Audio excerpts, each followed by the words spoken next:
আজ ছেলেগোয়ালিয়া গ্রামে ভাইজান মুক্তি পাওয়ার পরে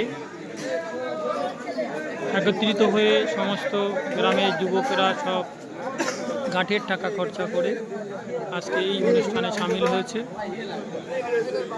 রাত 11টা ছুঁই ছুঁই, তাও মানুষের ঢল কমানো যায়নি। মানুষের এই ঢল চোখে পড়ার মতো একটাই, ভাইজান ভাইজান ভাইজানের রবে মুখরিত ভাঙড় ছেলেগোয়ালিয়া। তরতাজা যুবক যারা অক্লান্ত পরিশ্রম করে এখনও তারা ক্ষান্ত হয়নি, তারা ভাইজানকে অন্তর থেকে ভালোবাসে, তাই তারা এখনও বয়স্ক থেকে বাচ্চা, ইয়াং থেকে যুবক সবাই সামিল হয়েছে, সবাই হাত লাগিয়েছে আমাদের এই মহান কাজে।